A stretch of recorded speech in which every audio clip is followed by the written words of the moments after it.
And here we meet again beneath the mighty Moana banyan tree beside the sea.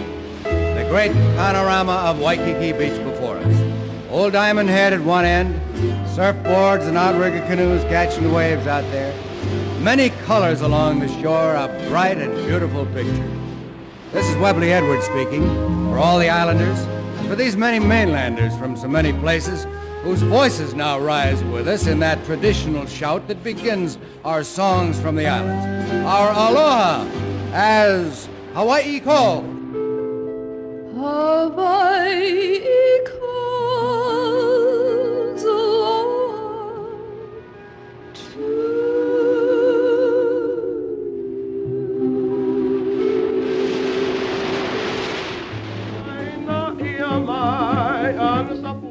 Just another beautiful day in paradise. A typical Saturday in Honolulu, Hawaii. Children played in the water. Shoppers were out and businesses were open. Tourists danced the hula, while sailors and servicemen enjoyed the sights. If you were an American on December 6, 1941, you were unconcerned with the news of war. That was in Europe or somewhere far away in Asia. As the sun set on that perfect day, no one knew that the world was about to change forever.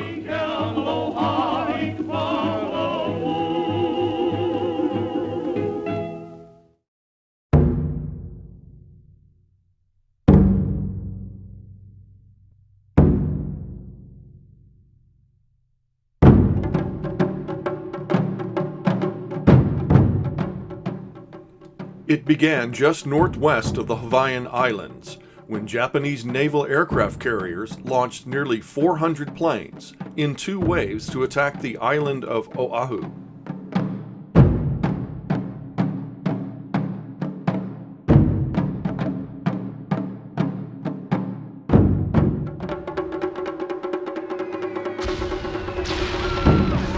Dive bombers, zero-attack fighter planes, and torpedo bombers rained destruction upon America's Pacific Fleet anchored at Pearl Harbor.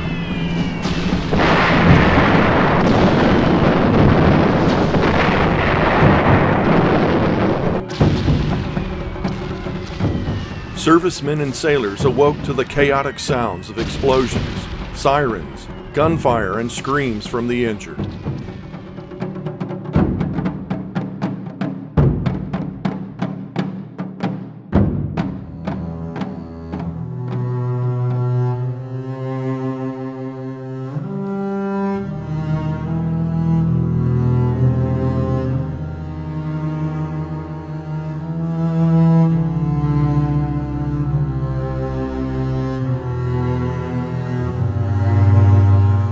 Yesterday, December 7th, 1941, a date which will live in infamy.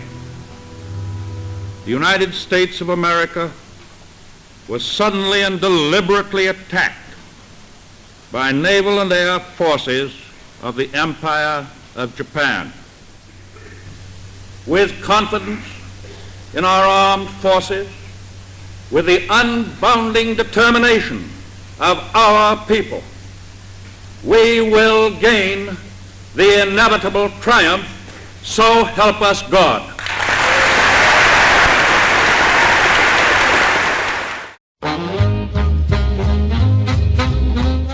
It didn't take long to awake the sleeping giant.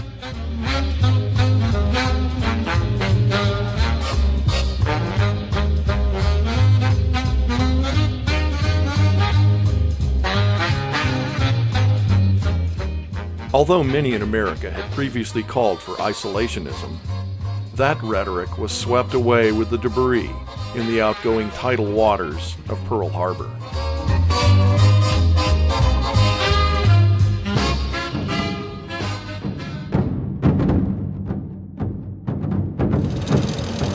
This was not the first time the Empire of Japan had committed unprovoked invasions into peaceful and neutral countries.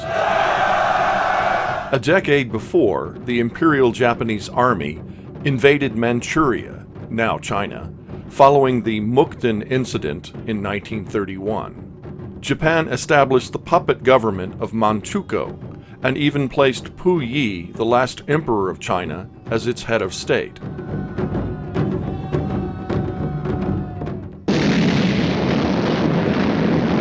Once Japan tasted conquest without opposition, it continued its march into Harbin, Shanghai, even Mongolia, culminating with the rape of Nanjing in 1937.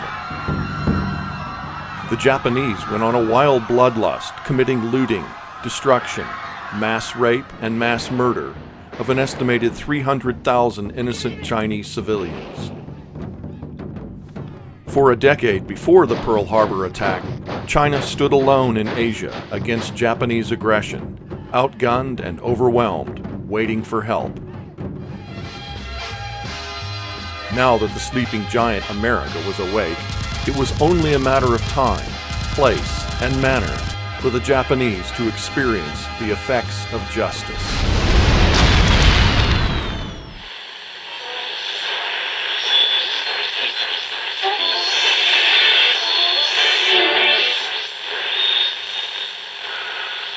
From the San Francisco newsroom, we take you now to Batavia. Time is 9:36 Sunday evening. Today's most important piece of news in the Netherlands East Indies is the appointment of General Wei Hao. The Americans had started to build up the Philippines as part of a defense against Japanese aggression. They'd moved in troops, they mobilized the Philippine Army, they brought in bombers from the United States. Their actually main plan for the United States was to actually base bombers in the Philippines that could bomb Japan as a deterrent. Shortly after the assault on Pearl Harbor, the Japanese unleashed another surprise air and land attack on U.S. bases in the Philippine Islands. General Douglas MacArthur was forced to retreat to Australia, leaving the beleaguered American forces and its allies to fight an insurmountable battle. When the Japanese took over Bataan and Corregidor, these men, these Americans, held out on Corregidor for 6 months almost. Heavy fighting going on. We've only got about 1 hour, 20 minutes before we may have to give up by noon. We don't know yet. They are throwing men and shells at us, and we may not be able to stand it. They were eventually captured by the Japanese.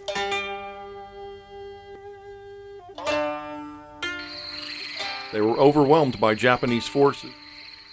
General Jonathan Wainwright, commander of the Allied forces, chose to surrender in the face of certain defeat.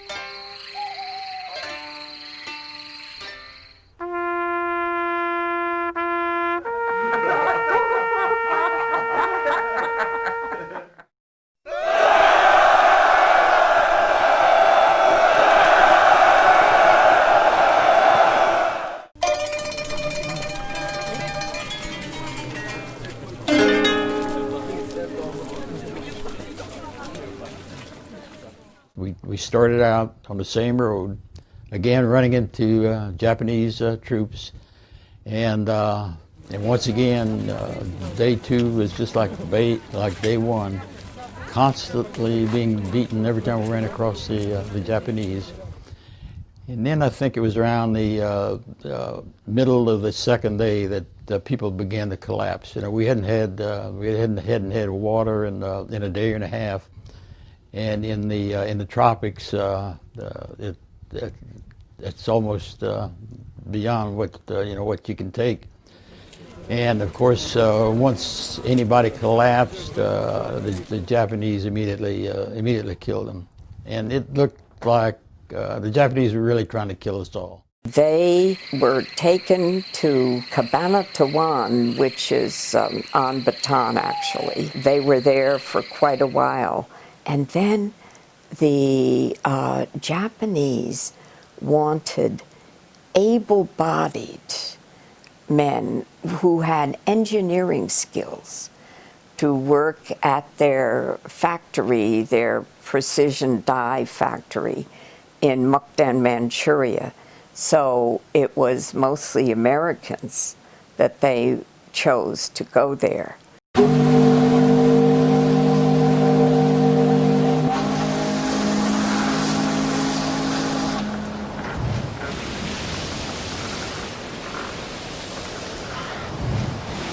And so they're called hell ships because the conditions aboard them were just absolutely appalling, unbelievable. Each prisoner was fed about 1 teacup of cooked rice twice daily and given a canteen full of dirty water once a day. Sanitary facilities consisted of 4 5-gallon buckets, which were grossly inadequate. Scores of men were afflicted with dysentery and other sickness. The heat was stifling, the stench unbearable. Hundreds went out of their minds. There was room to lie down for only a few. Most of the prisoners stood or squatted on the floor, hour after hour for 14 days. Avery E. Wilbur, aboard the Arasan Maru. But sometimes they were sometimes called dog kennels, basically wooden platforms about 3.5 feet high, so you could barely sit up in them, couldn't move, and stuff the men in those to the side, and then the others spilled over into the middle of the cargo holds. So some people slept on the bare metal floors, other people slept on the wooden racks. And many, many men perished aboard those ships from the terrible conditions. They ended up getting dysentery. But what took an even bigger toll was that the American submarines, American aircraft also began to attack them. So later in the war, many of the hell ships were sunk. So these prisoners were packed aboard to be transported to Japan usually, and there were no markings of any sort on the ships. And the Americans wanted to sink anything they could, but it was wartime, and so many hell ships went down.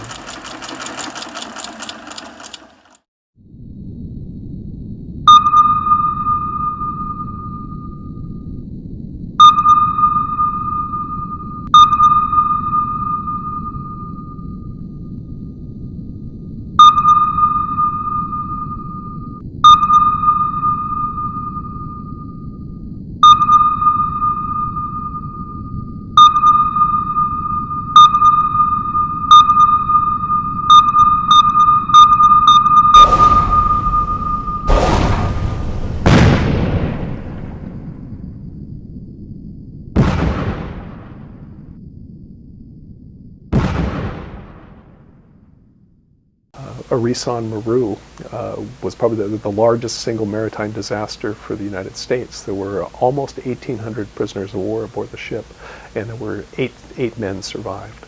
The Japanese crew was rescued by the supporting destroyers, but the Americans who tried to ask to be rescued were beaten away with poles and left on the water.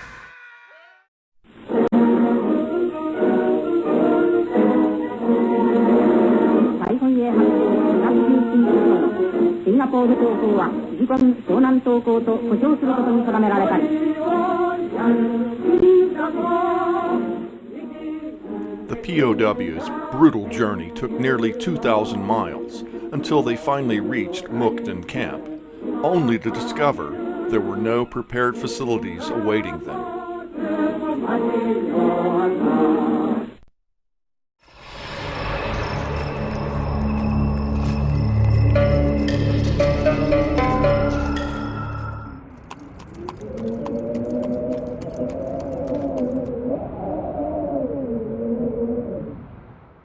The first year, they had old Chinese army barracks, which were half buried underground and half above ground. It was freezing cold. They lost quite a few people to frostbite. The malnutrition was tremendous. They were 3/4 dead by the time they got there. The conditions there were so harsh that it didn't take much for them to go the rest of the way and die because they were so malnourished and it was so cold.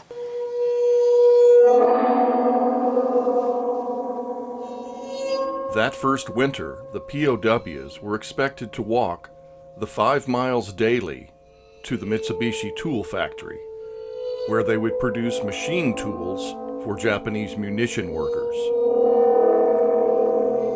War-related labor by prisoners was strictly forbidden by the Geneva Convention, which Japan had been a co-signer in 1929. Colonel Genji Matsuda, in command of the camp, began issuing many rules and regulations to his guests of the emperor. However, the prisoners only became more intolerant of their daily beatings and began a systematic sabotage of the machine tools and parts they produced at the Mitsubishi factory.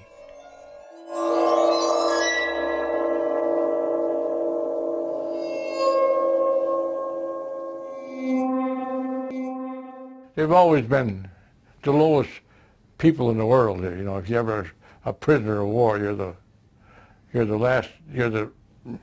scum of the earth. You know, the people you're with. Prisoners of war is not a good business to be in, because the odds of survival are pretty slim. We got to Mukden unloaded from the train, and the ground was frozen and it was raining. And everything was covered with ice. There was a half-inch of ice on the streets, and we lined up and we stood there 2 hours waiting for a Japanese commander to come out and make a speech. He deliberately let us stand out in that rain for 2 hours. He was there, he just wanted us to cool off, I guess. 所以说，对于战俘来说，用战俘老兵自己的话来说，就是说，饥饿和寒冷。What was provided to them by Japanese army was no way enough to meet the normal physical need of a person. As former POW soldiers described, hunger and coldness is the most unbearable torture for them. Despite all these poor conditions, they had to walk a long distance every day in cold weather. They left POW camp in the morning before sunrise and go back after sunset. 一个木质的一个房子里堆在那里。The cells were built from 4x4 wood, you know, a box. That high, you couldn't stand up. It was too small to lay down. You had to go from one corner to the other like this, and the Japanese guard that was patrolling the camp wouldn't let you lay down. He'd stick with his bayonet, wake you up, you know, and get you out of there. You can only sleep certain times a day.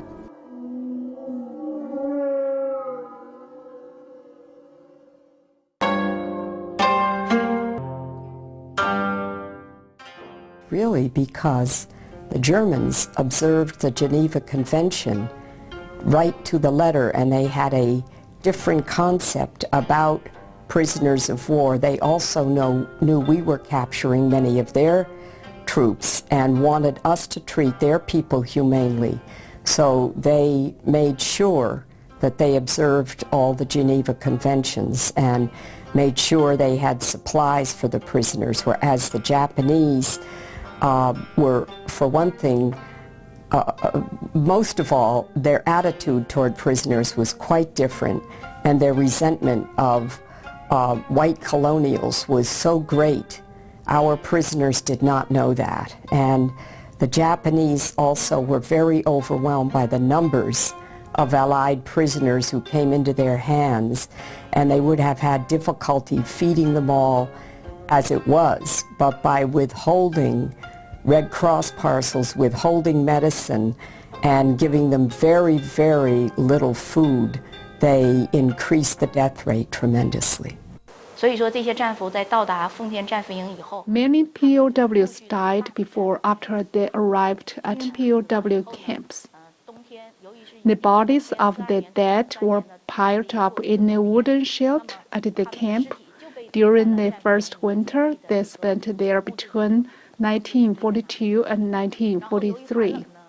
The blankets used to wrap over bodies were also taken by fellow POWs to keep themselves warm because they had to. 给取走，然后去用来自己的保暖。 One of the most cruel was a Nisei who had grown up on the West Coast and gone back to Japan, and he somehow wound up at Mukden and was extremely brutal to the Americans especially. He took it out on the Americans especially. There was a Japanese project team leader. He was nasty. They came in the factory on parade under the supervision of Japanese guards. After they came into the shops, there was a watchtower, and the guards watched them there. There was a guy called Lao Gao, older than me. When the POWs escaped, it was Lao Gao who gave them the map. At first, when it wasn't so strict, 2 POWs were working with him together. When they were recaptured, we were asked to stand in lines, and the POWs had to point out to the Japanese who gave them the map. No less than 3 days later, some information came out saying that the person who gave the map was called Gao. Lao Gao was arrested immediately and sentenced to 10 years in prison. Blood brother groups. 10 men.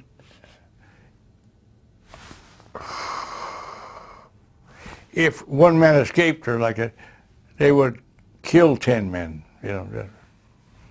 And it happened.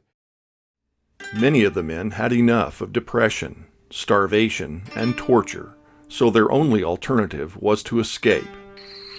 On June 21, 1943, 3 men quietly slipped out of the camp under a bright moon. Within days, they were recaptured and returned. Witnesses said the men had been viciously beaten with no medical treatment given. They were tried in a mock court and executed just for doing a soldier's sworn duty to escape and harass the enemy. And they made all the other prisoners watch, you know, because they wanted to make a big example of these 3 who dared to try to escape. News of their deaths were not given by Colonel Matsuda, the camp commandant, until November to the Swiss International Red Cross representative. The Swiss didn't notify the American legation in Geneva until January 1944, and the American Navy only informed the POW's loved ones back in America on July 28, 1944, nearly a year to the day of their deaths.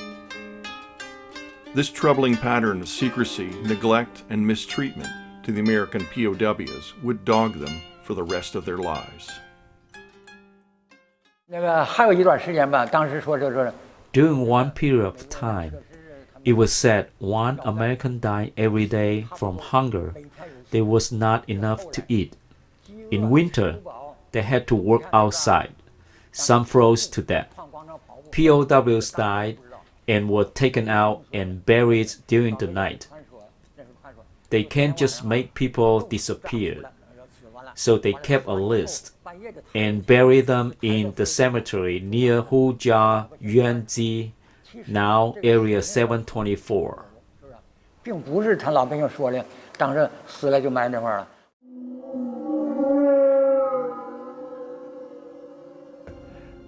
Typhoid fever and pneumonia. Beriberi, we got beriberi. I swelled up so bad that my lower body was just, you know, great big, what you could push your finger in, way down in, and it would stay there. Hurt real bad. I spent 3 weeks there, none treatment, just stay there and wait. because a lot of guys in there had typhoid fever, diphtheria, and they were dying in there, just lots of them.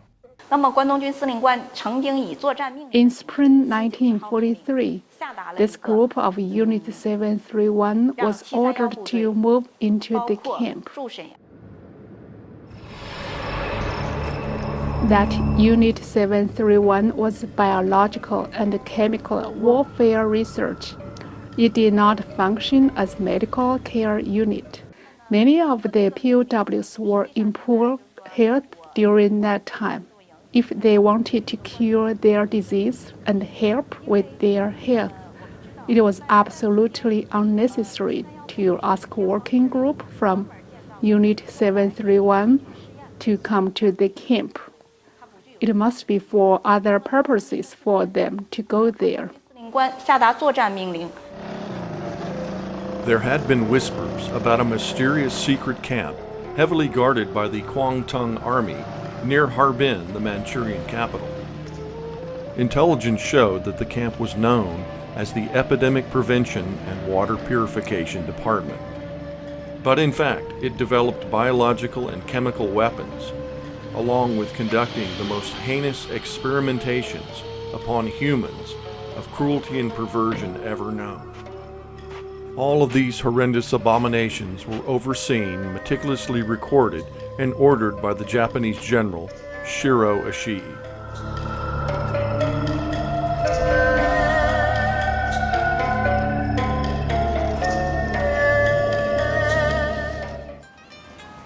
Ishii was born in 1892 into a wealthy family from a village just 2 hours' drive from Tokyo. His family landholdings afforded them respect and the patina of aristocracy. As a student at Kyoto Imperial University, he pursued studies in their prestigious medical department, known for bacteriology. Ishii also exuded personality problems, aggressive social climber, perceived entitlement, and disrespect to all others around him.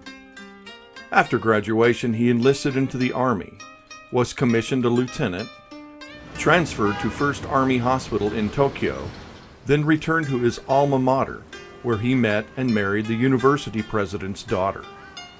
Ishii was on the fast track to a military and medical career of greatness. But instead, he chose a fate toward war crimes against humanity, ultimately exposing him as a dangerous psychopath. About 300 miles northeast of Mukden is a small village named Pingfang, where Japanese built the notorious Unit 731.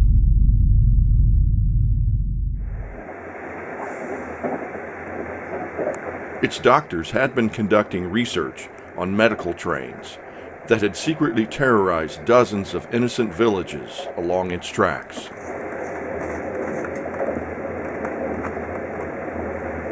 What exactly were doctors and researchers doing at Unit 731, and why?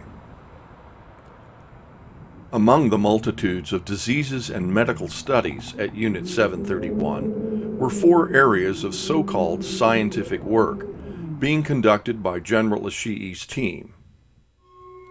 Cholera, perhaps the ancient yet persistent scourge, could be used as a weapon, and certainly vaccines needed to be developed for their invading armies.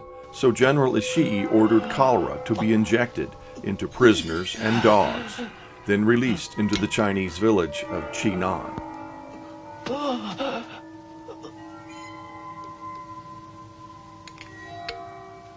We were told that we were going out on a cholera campaign and were all given inoculations against cholera 10 days before starting out. Number of people coming down with the disease kept increasing.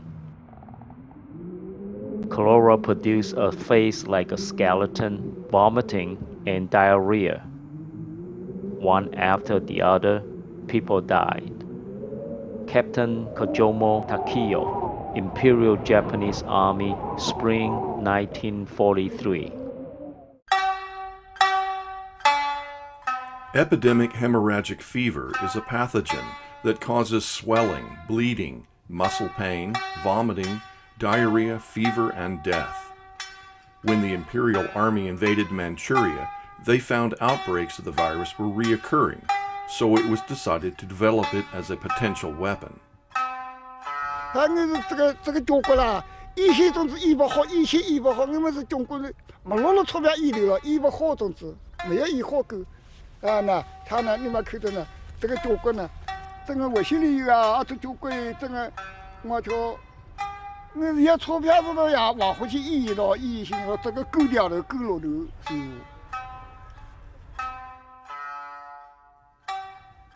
An army general named Kitano published articles in the Asahi newspaper and the Japan Journal of Pathology, describing the deadly effects on test monkeys. The shocking reality is that the test monkeys were actually humans. The entire medical community of Japan, and now the general public, knew about these experiments. But, under the facade of science, respected doctors and researchers in Japan chose to disregard their responsibility and collective culpability.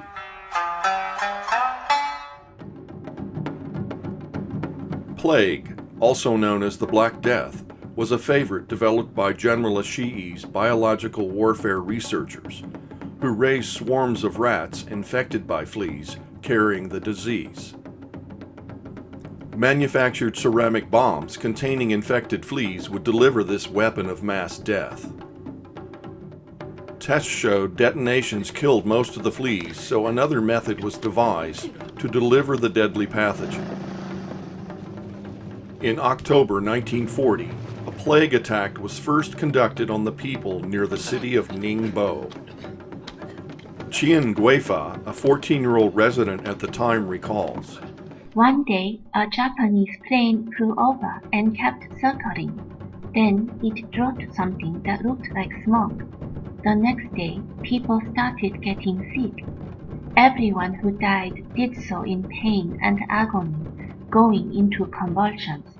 At first, the bodies turned red. Then after death, they turned black. My own family died, one after the other. There was misery all around. General Ishii and colleagues were so delighted with the results, they redoubled their efforts into developing a mixture of plague-infected eggs and wheat flour. The liquid pathogen was pumped into oil drums, strapped under an airplane, set to take off from the airfield right inside the Unit 731 complex.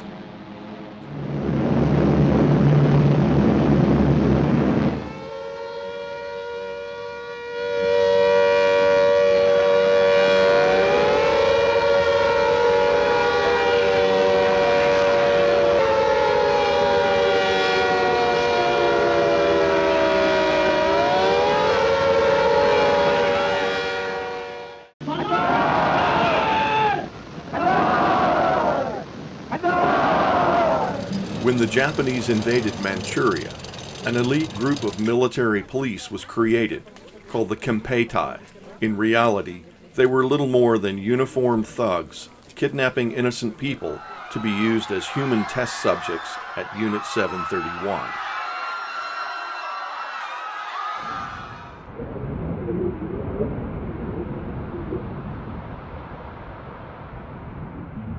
General Ishii recruited Dr. Hisato Yoshimura, a physiologist from Kyoto Imperial University, to create cold weather experiments dealing with the effects of frostbite.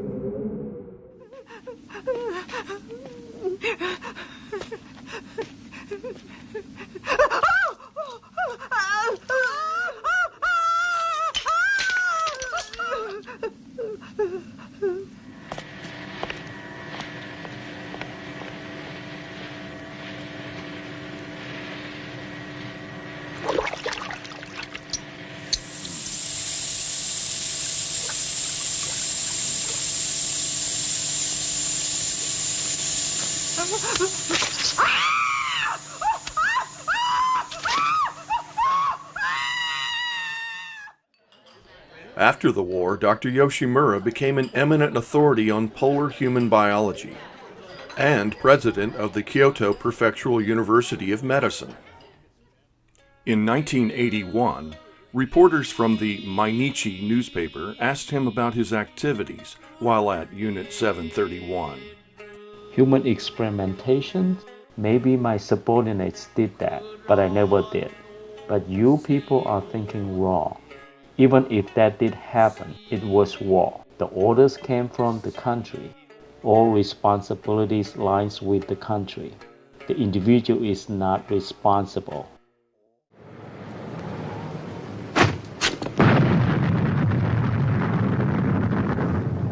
Other secret research was conducted at the nearby proving ground called Onda that studied the reactions of how explosions would destroy limbs and internal organs. Back at the complex, vivisections on live humans without the use of anesthesia was another procedure approved by General Ishii. First an appendectomy, then an amputation of an arm, and finally a tracheotomy. Doctors even experimented on a 3-day-old baby, measuring its temperature with a needle stuck inside the infant's middle finger. Once the subject had succumbed to witnessing their own dissection, the doctors quickly disposed of them.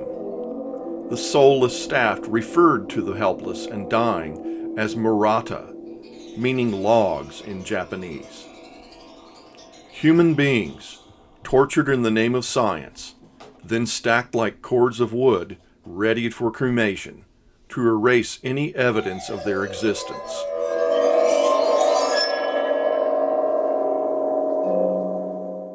これは相手の国の人が言うとることで、日本の国の側から見ますとね、これ死刑囚ですからね。特にうちの部隊に与えられたのは死刑の執行人ですわな。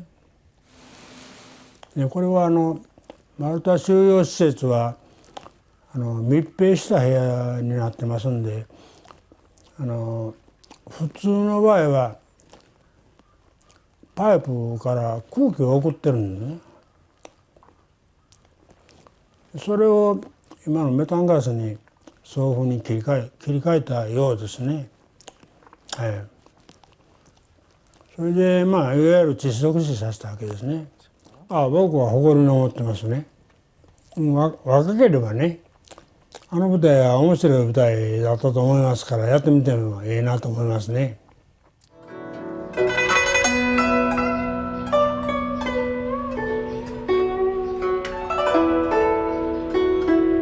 They wanted to do biological experiments on Americans because they were planning long term to invade the West Coast, and they wanted to know how the Americans reacted to their injections and their toxins, to their biological warfare.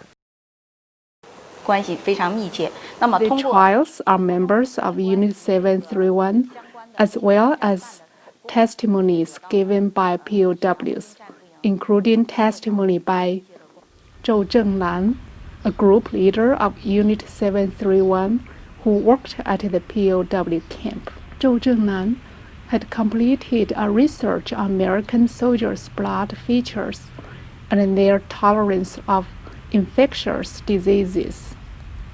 In conclusion, we could say there was a close relation between Unit 731 and Mukden Allied POW camp.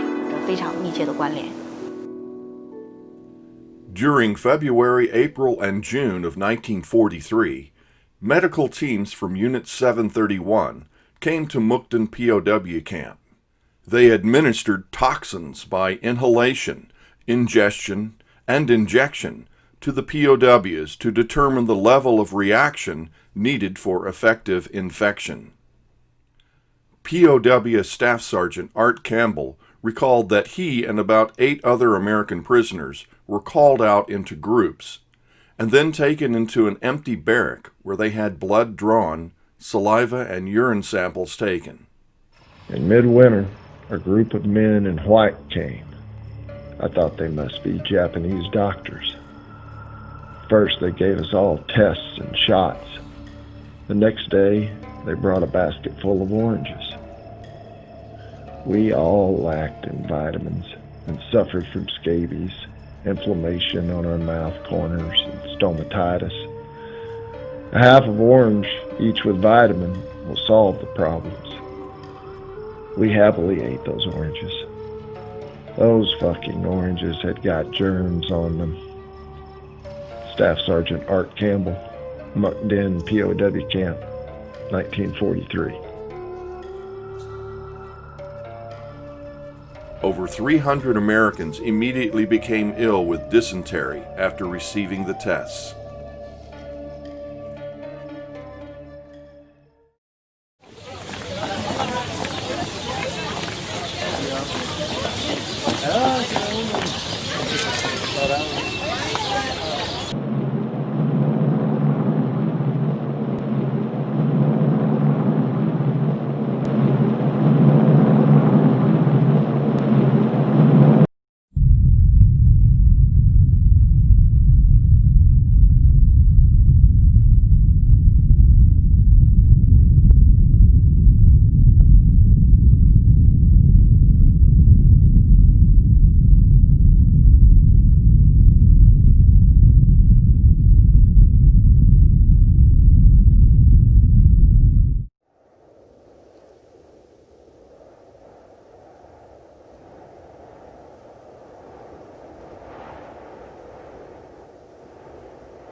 The prisoners were so thrilled to be free that they really didn't want to think about retaliation right then. They were just so happy to be free.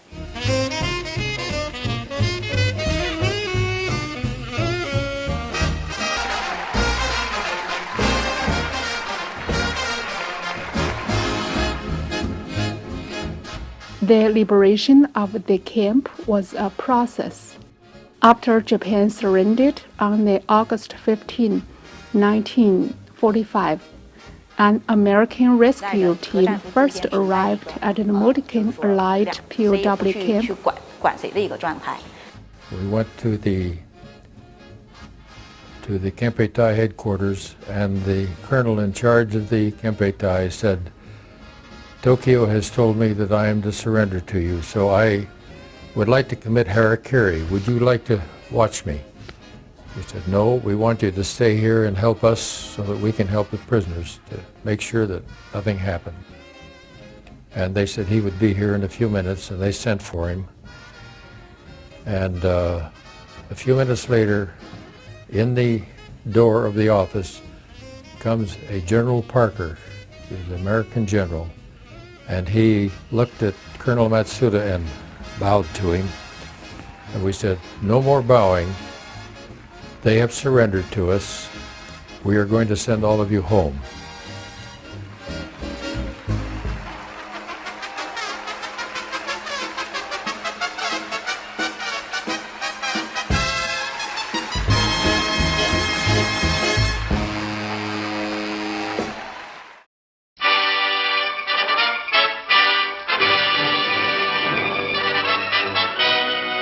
Battleship Missouri, 53,000-ton flagship of Admiral Halsey's Third Fleet, becomes the scene of an unforgettable ceremony marking the complete and formal surrender of Japan. which was the brutal, costly eastern half of the most horrible worldwide war in human history, is now within minutes of ending for good. General MacArthur speaks. We are gathered here, representatives of the major warring powers, to conclude a solemn agreement whereby peace may be restored. Be now restored to the world, and that God will preserve it always. These proceedings are closed.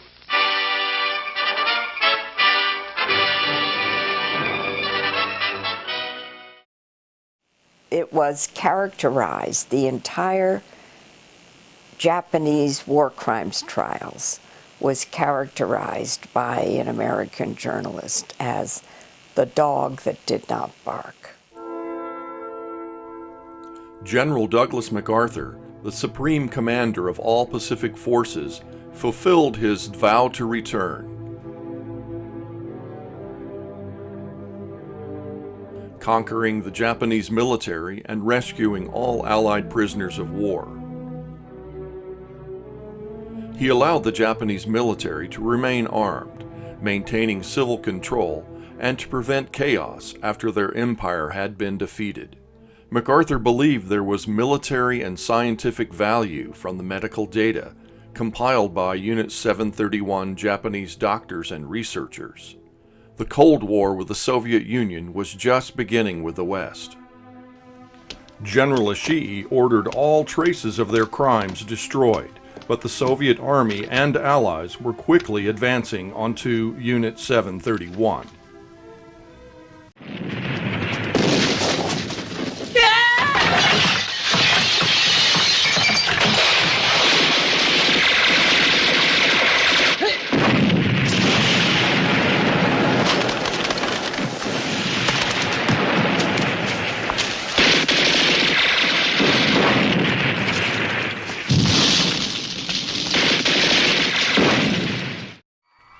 So by securing the documents and many of the Japanese doctors, he justified the decision as a matter of national security. On 6 May 1947, MacArthur wrote to Washington that, quote, additional data, possibly some statements from Ishii, probably can be obtained by informing Japanese involved that the information will be retained in intelligence channels and will not be employed as war crimes evidence, end quote. Many of the Japanese doctors and researchers who conducted the human experiments were spirited away to American universities, research laboratories, and to Fort Detrick, the United States Army Medical Command in Maryland. From 1943 to 1969, Fort Detrick was the center of the United States Biological Weapons Program. The Army's Chemical Warfare Service was given responsibility and oversight for the effort that one officer described as, quote, cloaked in the deepest wartime secrecy, matched only by the Manhattan Project for developing the atomic bomb. General Shiro Ishii, director of Unit 731, was arrested by U.S. occupation authorities and thoroughly interrogated by the Soviet authorities. Ishii and his team managed to negotiate and receive immunity in 1946 from war crimes prosecution in exchange for their full disclosure of germ warfare. Although the Soviet authorities wished the prosecutions to take place, the United States objected after receiving reports from investigating U.S. microbiologists. Dr. Edward Hill, chief of Fort Detrick, whose report stated that the information was absolutely invaluable, it could have never been obtained in the United States because of the scruples attached to experiments on humans, and the information was obtained fairly cheaply. Ishii kept a diary, but it did not reference any of his wartime activity. He died in Japan of throat cancer at age 67.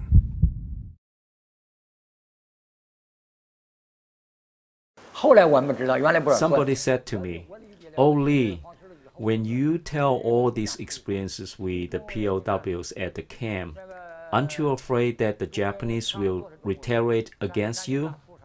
I said, "This is all historical facts. The Japanese have to admit what they did. I think the Japanese government should give compensation to Chinese considering how many people they killed in China. I said what they did, and I am not afraid. I hate the Japanese. So did my father."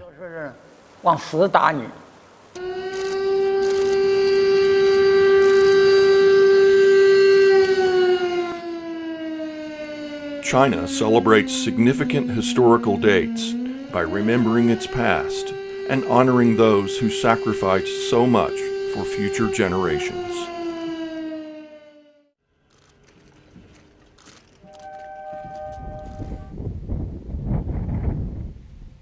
There is a Chinese saying, "Everyone will make mistakes. When we do, we must realize our mistakes and correct them. Only this way, one can move on from a new starting point and improve ourselves." The treaty did place responsibility on the Japanese, but the treaty was worded in such a way that they would not have retaliation. And that was one of the most infuriating things to the Americans who had survived Japanese captivity. As for the American POWs from Mukden, insult was added to injury. They were ordered to sign a document swearing them to secrecy of their captivity. So completely betrayed by their government, many who sustained physical injuries and mental duress felt they could not even speak to VA doctors for the fear of prosecution. For 60 years, letters from survivors pleading for compensation and medical attention have been consistently dismissed by the then President, the Congress, and bureaucrats from the Department of Defense. There has been a generational form letter response sent back to the veterans stating that the War Claims Commission of 1951 settled all claims and compensation against Japan. Indeed, all known POWs were compensated $1.38 per day for missed meals while being held prisoner during the war. Many quietly suffered the rest of their lives without complaint, only to die unrecognized by the America they had defended.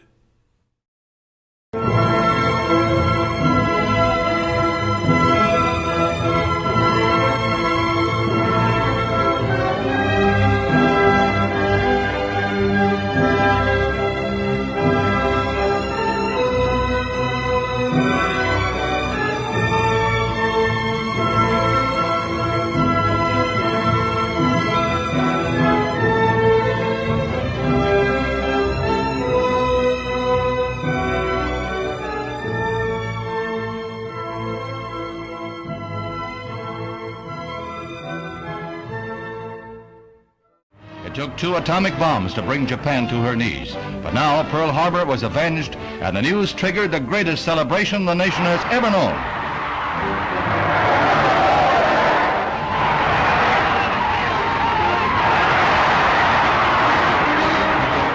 For 24 hours, the celebration went on, and not for a minute did it lag. Victory had come. Old Glory waved over a happy land.